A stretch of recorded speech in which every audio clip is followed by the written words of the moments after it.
Entonces, empezando a hablar de anestesia libre de opioides, con respecto a la evidencia, me parece importante agradecer a la profe Marcela por todo su apoyo durante la elaboración de la charla. Vamos a tener como contenido para este gran seminario unas generalidades con respecto a nuestros objetivos perioperatorios como anestesiólogos. Continuaremos hablando de qué es lo que pasa con los opioides, por qué en algún momento alguien consideró que se requería una alternativa diferente para bloquear la nocicepción, de dónde nace la anestesia libre de opioides, para la cual debemos conocer diferentes medicamentos adyuvantes y su aplicabilidad en la práctica clínica, y terminaremos con unas conclusiones extraídas de esta evidencia disponible. Como abrebocas tenemos a la derecha el grito de Edward Munch para proceder a hablar desde la perspectiva histórica. Recordemos que en 1847 se acuña el término de anestesia con la administración del éter. Después, en 1946, con el uso de la D-tubocurarina, aparece la anestesia balanceada, cuyo rendimiento mejora con la aparición de los opioides en 1962, siendo principalmente el fentanil. Para el año 2005, pensando pues, en los efectos adversos de los opioides en pacientes obesos, surge la duda de la viabilidad y de la seguridad de no utilizar opioides en el intraoperatorio, y con ella el término de anestesia libre de opioides, o AFO, por sus siglas en inglés. A este punto se plantea que la analgesia con opioides podría quedar relegada a su uso como rescate para el dolor posoperatorio. Pero surge la interrogante de si es viable y seguro la analgesia posoperatoria libre de opioides. Entonces recordemos que la anestesia general es un estado reversible inducido por medicamentos que tiene componentes corticales como la inconsciencia y la amnesia, y componentes subcorticales como la antinocicepción, la inmovilidad y la estabilidad hemodinámica. Desde el punto de vista de la antinocicepción, ¿de qué herramientas nosotros disponemos para lograr objetivos intraoperatorios y disminuir el dolor posoperatorio? Pues tenemos la pirámide de la anestesia multimodal, enfatizando la importancia en la base de la pirámide no solo de los AINES y del acetaminofén, sino de los anestésicos locales, no solamente como infiltración local, y es el déficit que tiene esta imagen, sino de las técnicas analgésicas regionales. E iremos ascendiendo hasta dejar en última instancia los opioides. Entonces debemos diferenciar que, según la definición de 2020 de la Asociación Internacional para el Estudio del Dolor, este último es una experiencia sensorial y emocional desagradable asociada o semejante a un daño tisular real o potencial. Es decir, es un fenómeno consciente e inherente al individuo y se manifestará con un lenguaje verbal o no verbal. Por otra parte, la nocicepción es el proceso neural de codificación de estímulos, y una inadecuada antinocicepción durante el intraoperatorio se podrá observar como un aumento en la respuesta autonómica o como una respuesta motora, es decir, un reflejo de retirada. Conocemos las limitaciones para evaluar la nocicepción intraoperatoria, pero ¿qué pasa con el dolor agudo y el dolor crónico? ¿Cuál es la importancia de diferenciar estos términos? Pues está bien establecido que conforme aumenta el dolor, aumentarán desenlaces adversos, y para eso debemos conocer que hay ciertas intervenciones específicas que representan un estímulo nocivo mayor. Entonces, hay un estudio de cohortes prospectivas que compara la intensidad del dolor en más de 150 procedimientos con más de 50,000 pacientes, y se enfocó en el primer día del postoperatorio preguntar a los pacientes por el peor puntaje de 0 a 10 después de la cirugía. Y nos da como resultado esta imagen, que representa una tonalidad más oscura, la peor intensidad del dolor, y una más clara, el dolor en movimiento, enmarcando los procedimientos con mayor intensidad de dolor. obstétrica, ortopedia, cirugía general, neurocirugía y cirugía cardiotorácica. Por otra parte, el dolor crónico es aquel que persiste por al menos 3 meses después de una intervención quirúrgica. Para eso tenemos esta tabla de la derecha que nos muestra la incidencia de dolor crónico según el tipo de cirugía. Digamos que la amputación, la cirugía de revascularización coronaria, la toracotomía, la mastectomía, incluso cirugías tan comunes como la reparación de hernias, alcanzan incidencias que van desde el 5 hasta el 85%. Y es que un inadecuado manejo del dolor tiene muchas implicaciones, como vemos en la gráfica de la derecha que representa datos retrospectivos de más de 1000 pacientes. El dolor durante los primeros 3 días, entre más puntaje tenía, se asociaba a mayor proporción de complicaciones, tales como cardiopulmonares, tromboembólicas y hemorrágicas, infecciosas, dehiscencia de herida, disfunción cerebral, disfunción gastrointestinal, náuseas, vómitos y fatiga y convalecencia prolongada. Revisemos hasta este punto entonces qué opinan los pacientes y vamos a encontrar múltiples desenlaces a evitar. Existen estudios que plantean la distribución, por ejemplo, de $100, asumiendo la mayor inversión, el mayor gasto, al desenlace más molesto durante el posoperatorio. Para los adultos tenemos que las náuseas, el vómito, perdón, y las náuseas por el tubo orotraqueal en el paciente ya despierto y el dolor son los 3 principales. Y en la población pediátrica, siendo las respuestas obtenidas por parte de los padres, encontramos que el vómito, el dolor y las náuseas son los 3 primeros desenlaces a evitar. Encontramos el dolor siempre en el top 3. Entonces, hasta este momento, recordemos que es importante tener en cuenta el modelo quirúrgico para definir metas en el intra y posoperatorio, que es importante tener en cuenta las preferencias del paciente. El seguimiento durante el posoperatorio permitirá prevenir o tratar complicaciones y que los desenlaces a largo plazo también son importantes. Tenemos a la derecha la imagen del ángel caído que da la apertura a la sección de los opioides, hablando de aquellos puntos en contra o limitantes con respecto a su uso. Tenemos este artículo que habla sobre la 4ª ola de muertes por sobredosis de opioides con datos obtenidos del CDC y nos muestran esta gráfica donde se representa que conforme transcurren los años se reduce la prescripción de opioides, lo cual no se traduce en una disminución de muertes por sobredosis, sino que al revés, aumentaron hasta 140% con respecto a 2010. ¿Y esto a qué se puede deber? A disminución del acceso a medicación prescrita, a los efectos de la pandemia COVID-19, a la disminución del acceso a intervenciones para manejo del dolor, a la mala aplicación de las guías del uso de los medicamentos que llevan al paciente a buscar acceso a drogas ilícitas, lo que se traduce pues en un aumento de oferta-demanda. Y para Colombia tenemos que de 2013 a 2023 se registraron 30 muertes por fentanil. Se identificaron diversas combinaciones con otras drogas, donde la ketamina fue la más representativa en el 34.8% de los casos. Y más del 50% de estas muertes se presentaron entre 2021 y 2023. Y que de 2021 a 2022, 21 pacientes iniciaron tratamiento por uso problemático de fentanil, principalmente hombres entre 27 y 40 años provenientes de Bogotá y Antioquia.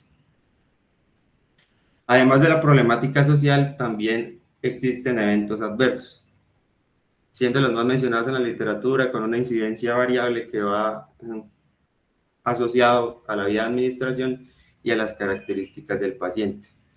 Entre esos tenemos el prurito, el abuso de sustancias, la depresión respiratoria, el riesgo de trastornos mentales como depresión mayor, distimia, trastorno de ansiedad o trastorno de pánico, la hiperalgesia, las náuseas, el vómito posoperatorio, el hilio, retención urinaria y la inmunosupresión. También entra en juego el riesgo del uso crónico de estos medicamentos Y para esto es importante conocer cuáles son los factores de riesgo, como lo es el uso de opioides preoperatorios, el consumo de cocaína, el dolor de espalda preoperatorio, la condición de salud mental, es decir, aquellos pacientes con ansiedad, trastornos del ánimo y depresión, o que están con uso de medicación preoperatoria como antidepresivos, benzodiazepinas y opioides, o uso de sustancias como alcohol y tabaco, y muy importante, la prescripción al alta del medicamento. Existen incidencias reportadas en pacientes politraumatizados en el contexto urgente que van hasta el 20%, y además según diferentes modelos quirúrgicos, donde en el modelo de cirugía de columna hay mayor incidencia en los pacientes sin exposición previa a opioides, y en el modelo de cirugía abdominopélvica hay mayor uso crónico en los pacientes ya expuestos. Y los puntos claves de esta sección son que se requiere educación continua para prevenir desenlaces adversos asociados al uso de opioides en el entorno intra y extrahospitalario, que es importante identificar pacientes con factores de riesgo que predispongan a la cronificación del uso y que debemos mejorar desenlaces del uso perioperatorio de los opioides. Y es que precisamente para evitar esos efectos adversos en el posoperatorio surge la anestesia libre de opioides. Y a la derecha tenemos la alegoría de la caverna que de forma gráfica nos dice que no existe una verdad absoluta. ¿Y en qué consiste? Es esencialmente en evitar el uso de opioides durante el intraoperatorio, sustentando la antinocicepción en el uso de múltiples medicamentos con diferentes mecanismos de acción que buscan bloquear diversos puntos de las vías del dolor. Y para esta presentación quisimos buscar la evidencia actual con respecto a diferentes desenlaces importantes, empezando por los eventos adversos. Para eso tenemos esta revisión sistemática y metaanálisis publicada en 2021 que buscaba comparar los eventos adversos durante el intra y el posoperatorio entre la anestesia libre de opioides y la anestesia basada en opioides. Se buscaba, aparte de eso, evaluar la calidad de la recuperación, que por sus diferentes herramientas de medición no se podía unificar y no se pudo evaluar. Por lo que se evaluaron entonces diferentes eventos adversos. Los 4 primeros, hipertensión, hipotensión, bradicardia y taquicardia durante el intraoperatorio, y la desaturación en el posoperatorio. Encontraron que para hipertensión e hipotensión no había diferencia estadísticamente significativa. Para taquicardia y bradicardia no había diferencia estadísticamente significativa, y para desaturación tampoco hubo diferencia. Utilizaron el sistema GRADE para evaluar la calidad y en todos los desenlaces, excepto taquicardia y desaturación, hubo una evidencia de calidad moderada. Con respecto al dolor posoperatorio, encontramos un estudio específicamente en el escenario de cirugía bariátrica, donde el resultado es una disminución de los puntajes de dolor que es estadística, pero no clínicamente significativo. El segundo estudio en cirugía de columna concluye que no hay diferencia entre las dos técnicas, y el tercer estudio, ya con una evaluación más global y con una muestra más grande, concluye disminución de puntajes de dolor sin significancia clínica. Entonces, en este momento, vale la pena detenerme un momento a mencionar qué traduce significancia clínica, y la respuesta sería, depende. ¿De qué? Pues de la población o del modelo quirúrgico. Por ejemplo, en general se considera que la disminución de un punto en la escala de 0 a 10 o de 10 puntos en la escala de 0 a 100 sería clínicamente significativo. Pero existen escenarios en el que el valor es diferente. Por ejemplo, en los pacientes que van a cirugía de mama, la significancia clínica es de disminución de 1.3, y en cirugía de tórax va de 1.2 a 1.5. Las náuseas y el vómito posoperatorio, otro desenlace importante, donde el primer estudio evalúa en el contexto de cirugía ginecológica, con disminución del riesgo del desenlace. Y el segundo estudio en cirugía bariátrica, mostrándonos el mismo resultado. Entonces acá nos enfatizamos en que la disminución del riesgo de este desenlace específico es un hallazgo más consistente entre todos los estudios. Importante ahora conocer que las indicaciones de esta técnica están determinadas por aquellos pacientes en que hay más riesgo de que se presenten los efectos adversos de los opioides, como los respiratorios en los pacientes obesos, aquellos con diagnósticos de apnea obstructiva del sueño o EPOC. Además, los riesgos de hiperalgesia, los trastornos por uso inadecuado o pacientes con cáncer en quienes se plantea que la inmunosupresión por el medicamento podría alterar el pronóstico. Digamos que en todos los escenarios se encuentran estudios que tienen resultados a favor de la anestesia libre de opioides. Y teniendo en cuenta que en el fondo de la diapositiva está la tríada de Friedberg, que nos indica que lo ideal es medir el cerebro, porque si no puedes medirlo, no puedes mejorarlo. Prevenir el dolor, porque prevenir es mejor que curar, y evitar las drogas emetógenas, porque mientras formen parte del régimen anestésico, el uso de antieméticos es de utilidad limitada. ¿Y en qué pacientes no podremos entonces utilizar esta técnica? En aquellos con hipersensibilidad a medicamentos, con bloqueo AV de alto grado, bradicardia preexistente, choque, enfermedad isquémica cardíaca, síndromes de neuropatía autonómica con hipotensión ortostática. Y los puntos claves de esta sección son que los efectos adversos de los sustitutos de los opioides dependerán de la dosis utilizada. No hay diferencia estadística o clínicamente significativa en el desenlace intra y posoperatorio entre técnicas libre y basada en opioides, exceptuando la náusea y el vómito posoperatorio. Y que la anestesia libre de opioides en este momento no es una técnica para todos los pacientes. Ahora empezaremos con la sección de ayudantes a mencionar todos los medicamentos disponibles y ciertas indicaciones o ventajas en escenarios específicos. Primero, la dexmedetomidina, cuyo uso clínico inicia desde 1999, es un agonista del receptor alfa-2 adrenérgico con acción central. Existen estudios donde se encuentran múltiples propiedades y beneficios en poblaciones específicas, como lo es la depresión respiratoria y el delirium. Y digamos que la mayor preocupación del medicamento es la bradicardia, que se reporta en desenlaces secundarios en diversos estudios, pero hay ya estudios con evaluación de ese desenlace como primario que nos dice que depende de la dosis administrada. Estas dosis fue en base a los estudios que manifestaban menores efectos adversos, utilizando 1 microgramo kilo en 20 minutos y una infusión de máximo 1 microgramo kilo hora.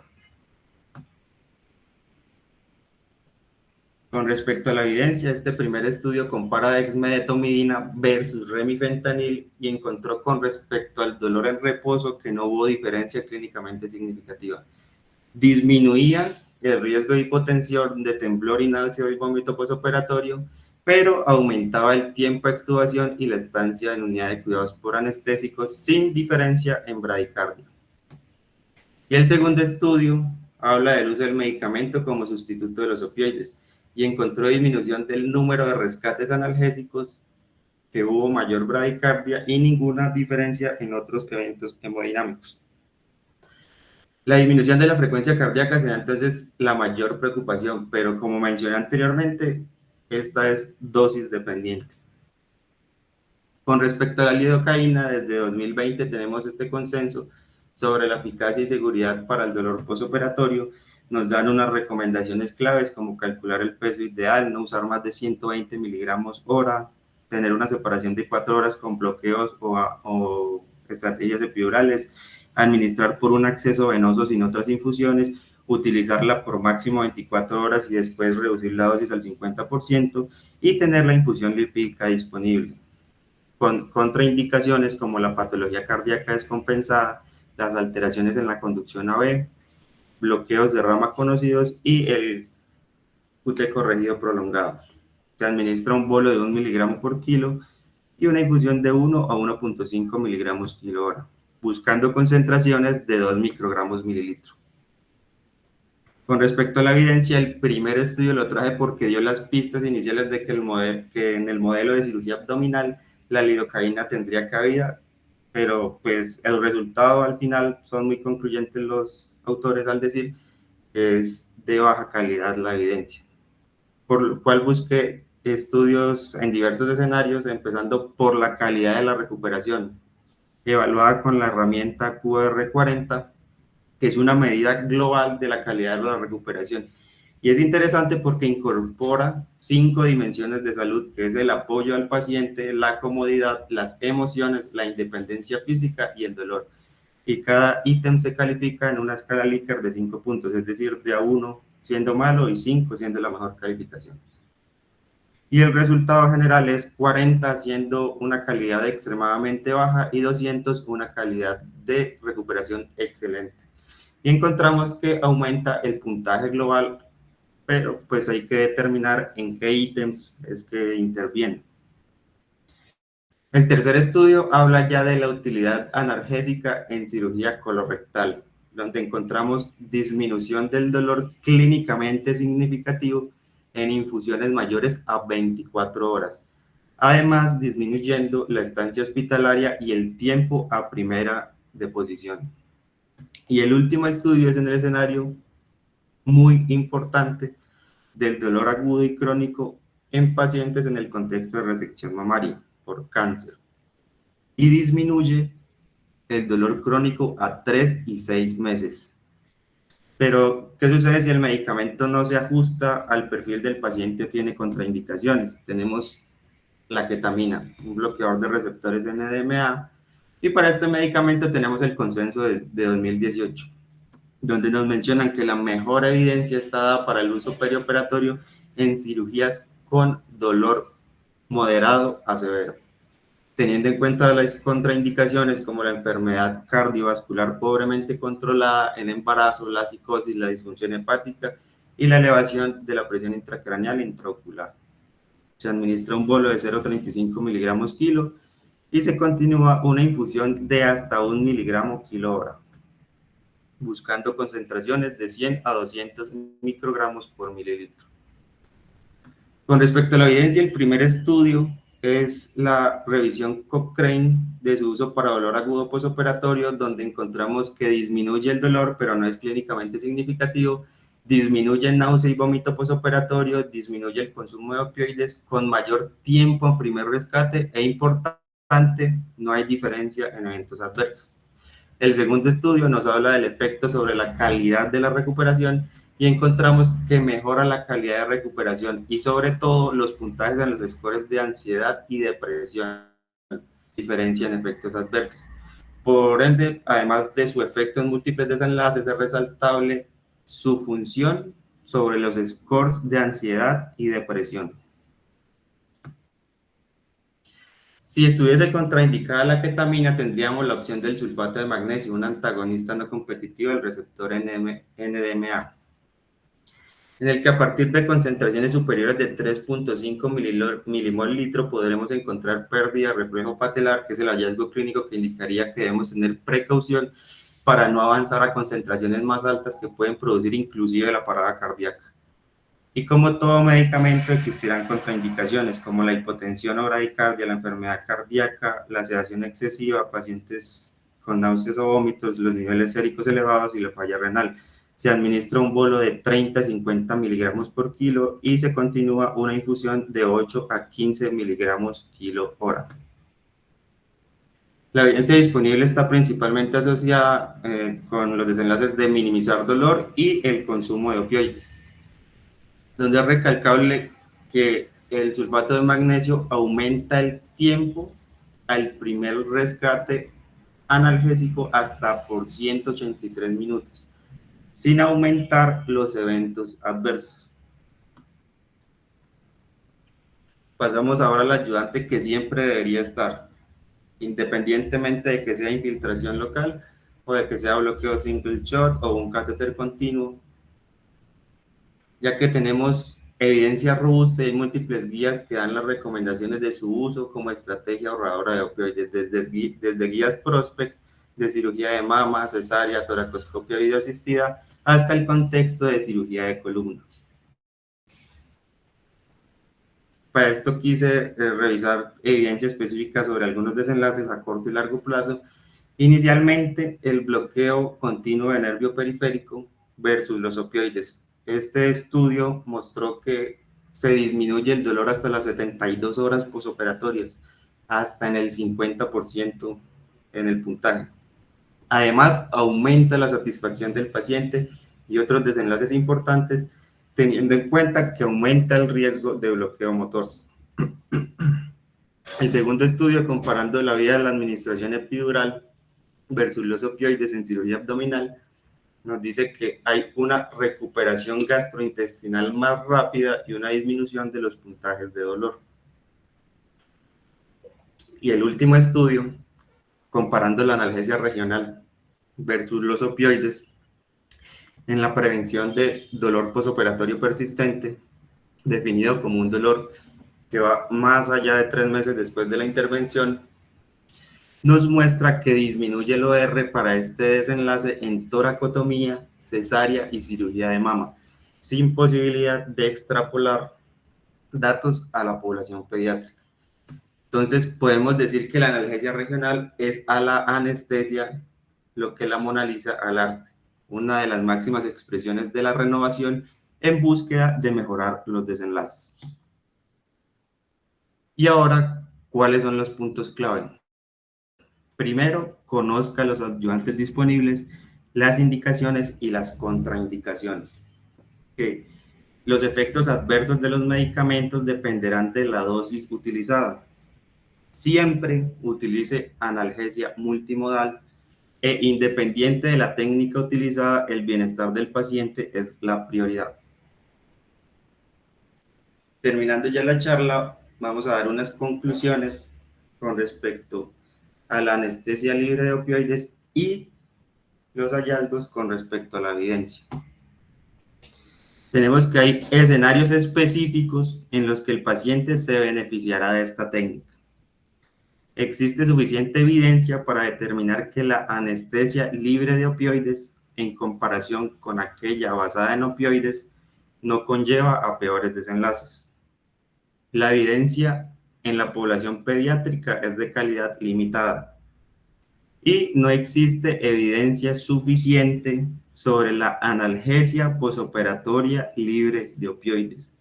Es decir, no se puede sepultar aún el uso de opioides durante el posoperatorio. Y acá está el QR con la bibliografía utilizada para la charla.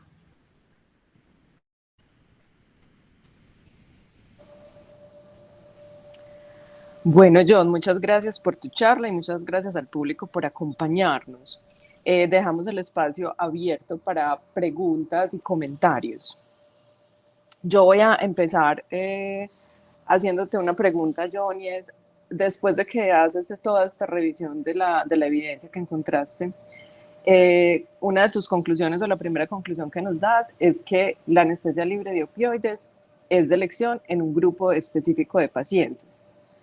Si tú te graduaras hoy y mañana tuvieras que dar anestesia, entonces, ¿cuál es ese grupo de pacientes al que tú elegirías darle anestesia libre de opioides? Y la otra pregunta es, basado en esta evidencia que encontraste, en lo que revisaste hasta ahora, ¿te atreverías a dar anestesia libre de opioides en los modelos quirúrgicos que desde el principio nos contaste, que se caracterizan por dolor agudo alto y también por alto riesgo de dolor crónico posoperatorio, como por ejemplo una toracotomía o una cirugía de columna mayor? Listo, entonces con respecto a la primera pregunta, estaría de acuerdo desde el punto de vista de la evidencia, la cirugía bariátrica es la que tiene más estudios y como que más se recalca en esto. Entonces, los pacientes con mayor riesgo de desenlaces adversos con el uso de opioides serían aquellos en los que daría anestesia libre de opioides. ¿Por qué no darla a todo el mundo? Yo creo que en este momento sería más por que faltan aún estudios con respecto a costo-efectividad y con respecto al beneficio. La segunda pregunta es en los modelos de cirugía con dolor muy alto, la verdad, como dije al final, no sepultaría el uso de opioides. Si bien se está como dejando como una última intervención, como rescate en el manejo del dolor, lo haría así en caso de que esté completamente seguro de que mi técnica regional funciona adecuadamente. Le damos la palabra al doctor Fabián, que tiene la manito levantada. Hola, muy buenos días a todos. Muchas gracias por la revisión, John. No quería hacer un comentario y dos preguntas ligadas a ese comentario. El primero es, yo creo que, a ver, nos hemos dejado llevar mucho de que estamos en la famosa crisis de los opioides, y es verdad cuando lo miramos desde el punto de vista de toxicología, de abuso de una sustancia ilegal como es el fentanilo. Sin embargo, si queremos llevar eso al ámbito médico y sobre todo local, aquí Colombia, lo que vemos es una cosa una realidad completamente diferente.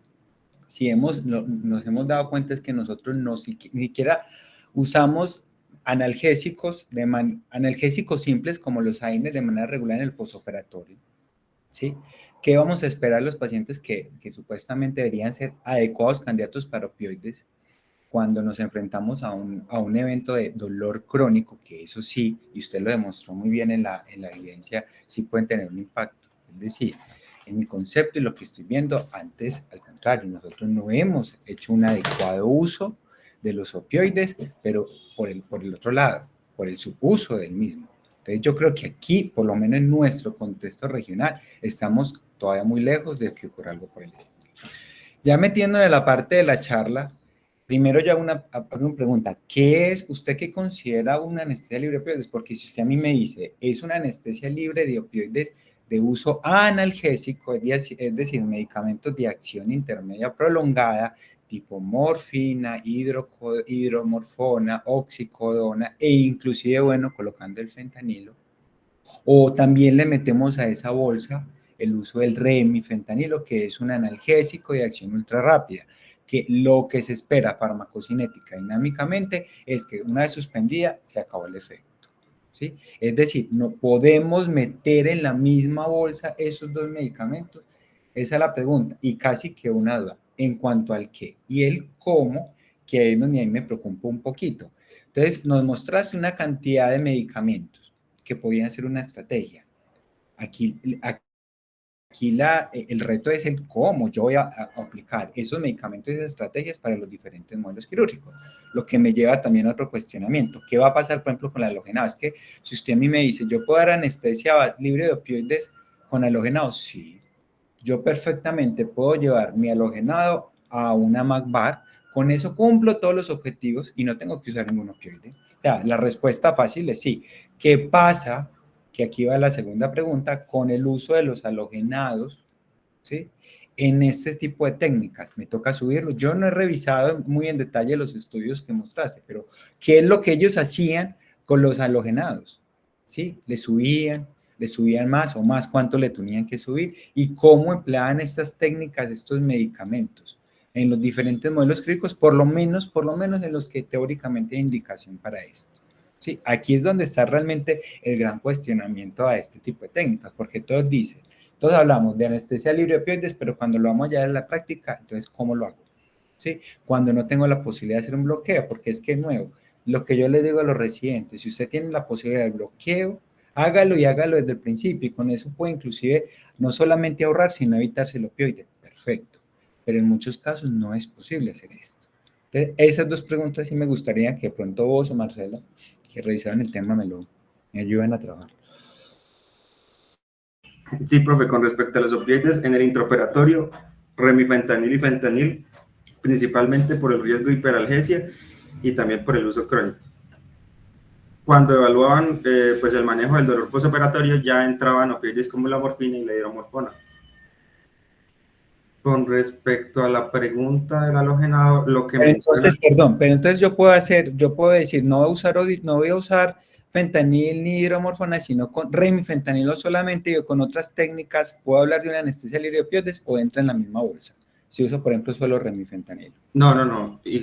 Libre de opioides es sin ningún, o sea, ni fentanil ni remifentanil. Con respecto a la otra pregunta de los inhalados, lo que manifiesta la literatura es que el beneficio en sí, que está muy ligado a la charla de la semana anterior, es el control de la antinocicepción, es decir, disminuir la respuesta inflamatoria posoperatoria que llevaría a la progresión de un dolor agudo a un dolor crónico, en el que la anestesia regional o la analgesia regional sería pues como el principal actor.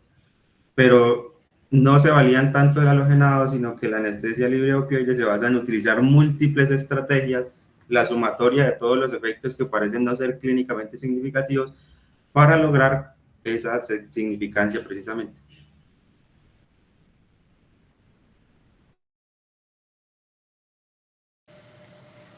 Sí, respecto a las preguntas del doctor Fabián, cuando uno ya revisa no estos artículos que nos presentó John, porque la charla era más sobre la evidencia, sino cómo se hace la anestesia libre de opioides y cuáles son los modelos que quienes promueven estas técnicas nos muestran y dicen que practican en sus hospitales, lo que se ve es que ellos basan su técnica en no utilizar ningún medicamento tipo opioide ni en el intra ni en el posoperatorio, o sea, ni los de acción ultra rápida o corta, ni los de acción larga o de media duración.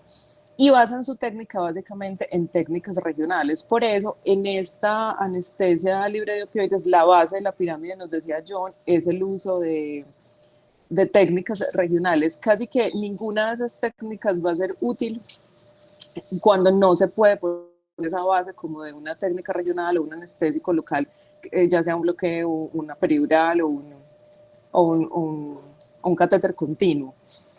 Y a todo eso ya le agregan todo el resto de medicamentos multimodales.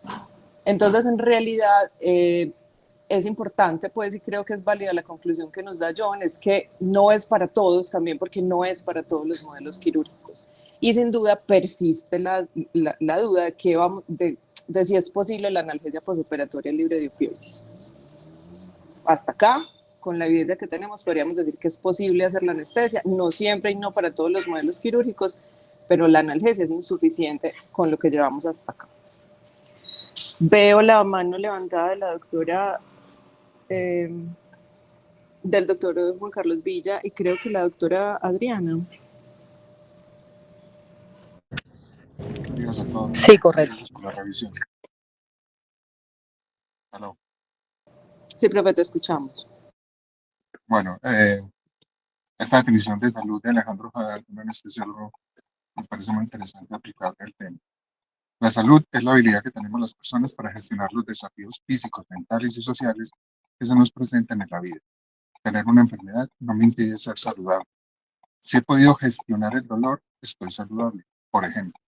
Entonces, con esto quería decir que no solamente la intervención farmacológica, sino también darle herramientas al paciente para que gestione ese dolor. Estrategias como las que se emplean en niños de, por ejemplo, darles tabletas o celulares para que vean sus videos o animaciones preferidas en YouTube o juegos, llevan a que, en el caso del niño, pero también perfectamente se podría hacer en un paciente adulto, se entretengan y de esa manera disminuye la percepción o ese dolor que sientan lo puedan gestionar mucho mejor sin necesidad de recurrir a terapia farmacológica.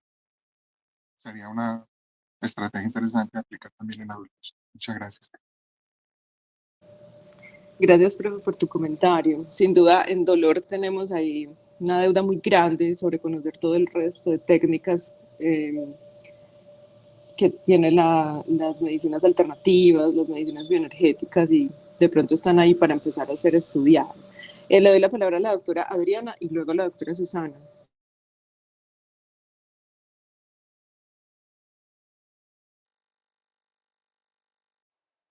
Profe Adriana, no tienes prendido el micrófono. Ya, ahora sí.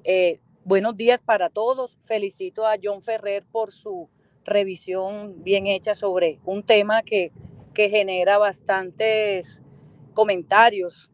Empecemos por el uso del lenguaje.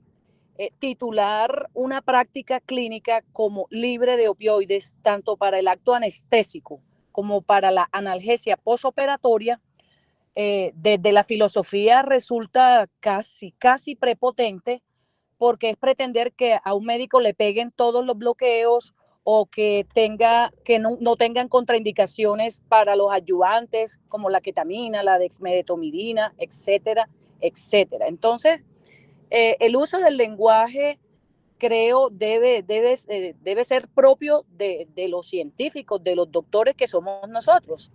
Quería también corregirle a John, que dice que remifentanil puede no usarse por el riesgo de abuso.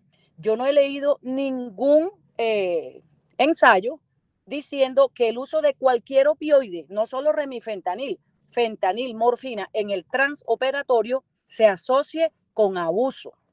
Entonces, separemos una cosa de otra cosa. Me da la impresión de que la crisis opioide, como lo señaló claramente Fabián Casas, está poniendo en peligro en la gente joven, en las auxiliares de enfermería, que no le ponga la PCA porque se va a volver adicto, que no usemos remifentanil o tal cosa. Eso es un problema, y desde que existe el ser humano, el abuso de sustancias, opioides o no, ocurre, pero eso no debe impedir, empezando por el uso del lenguaje, que un buen anestesiólogo, cuando fracase su bloqueo o cuando esté contraindicado una terapia exitosa multimodal, tenga la mano floja para colocar una PCA, por ejemplo. Entonces, ese es el aspecto número uno que quiero opinar. Por favor, separemos la crisis opioide y sus mitos y preconcepciones de un adecuado resultado transoperatorio y de analgesia postoperatoria, y titular eso libre de opioides es sacar solo una herramienta más del armamento que el buen anestesiólogo tiene para tratar efectivamente el dolor postoperatorio. Cierro ese primer punto diciendo: el buen control de la etapa aguda de cirugía mayor, amputación, toracotomía, el elemento más contundente en la epidemiología es un pobre control del dolor agudo. O sea, paciente que le dolió duro la amputación se va a cronificar. Y si me toca usar una PCA, y eso lo publicó Anesthesiology en amputación, por cualquiera de los 3 métodos que ellos utilizaron en el muñón que iban a amputar, ya sea epidural, PCA, le fue mejor en el dolor fantasma simplemente aquellos que tuvieron bajos niveles de dolor, ya sea por PCA o por epidural. Y termino mi segundo punto diciendo que de la parte regional, una de las limitaciones que la práctica clínica tiene es que no se es sistemático en la comprobación dermatómica del bloqueo o del catéter. En eso, los bloqueos han ido mejorando, de los que más nos tenemos confianza, el bloqueo del ciático, de acá también del plejo braquial. Uno comprueba el bloqueo dermatómico y pone a dormir su paciente con más tranquilidad de que ese elemento multimodal está funcionando. Lo mismo, ya todos los residentes saben el disco rayado de cómo se prueba un catéter epidural. En ese sentido, el erector de la espina, para mí, para nuestro grupo, sigue teniendo un lado, digamos, por definir, porque si usted no puede comprobar dermatómicamente u objetivamente su catéter antes de poner a dormir al paciente, comparado con la epidural o con un bloqueo del ciático, no estamos haciendo lo que la evidencia muestra. Siempre en el método sale: el bloqueo fue probado con pin, prick o hielo, y en eso nuestra investidura de anestesiólogos nos debe asistir. Ahí no hay cirujano, no hay jefe, hay que probar las técnicas regionales como elemento del multimodal. Entonces, esos eran los 2 puntos que quería compartir. De nuevo, me parece muy interesante el tema y felicito al doctor Ferrer porque nos pone a hablar de este tema tan fascinante. Muchas gracias. Sí, profe, yo ahí, aprovechando ese comentario, quería decir, no, lo del remifentanil es por la hiperalgesia, pero el otro punto sí es muy importante porque todos los datos sobre las olas de muertes por sobredosis de opioides son americanos, y ya hay estudios que especifican que los americanos, por cuestiones culturales, objetivas o propias a ellos, tienen un riesgo de más de 10 veces de iniciar un uso crónico de opioides. Es decir, son datos que no podrían ser comparables a nosotros, y se observan por eso di los datos específicos de Colombia.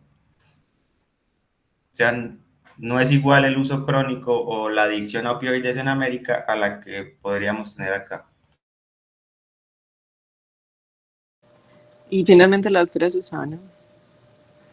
Bien, muy buenos días. Gracias a John y a Marcela por traer este tema sobre la mesa tan interesante, y los comentarios del profesor Fabián y de la profesora Adriana, y el último comentario precisamente de John me abren la puerta además para hacer los siguientes comentarios que voy a hacer. Yo no tengo preguntas, tengo comentarios. Entonces, el primero son los momentos históricos que abren la puerta a hablar del tema de OFA, anestesia libre de opioides, y decirles que hoy existe una sociedad de la OFA que ha tenido bastantes críticas y más que críticas, observaciones para ser mejoradas esas recomendaciones que ellos dan. Este es un tema que a mí me gusta mucho, de hecho me gusta y de hecho he tenido mucha discusión con algunos anestesiólogos y que he revisado con bastante interés porque, pues, por lo que significa la crisis de opioides en el mundo. Ahí voy a los momentos históricos. Entonces, para Norteamérica la crisis de opioides es absolutamente importante y nace de la mano de la prescripción médica, un origen probablemente distinto del que está sucediendo en algunos países como Colombia, que no necesariamente nace de la mano de la prescripción clínica y la historia del Oxycontin en Norteamérica. Entonces, el origen es distinto. Para Colombia, como lo dijo Fabián, hay una crisis y es la crisis de la inequidad en el adecuado alivio del dolor y en el uso inadecuado de los opioides, no porque se use en exceso, sino porque no se usa o no se dispone.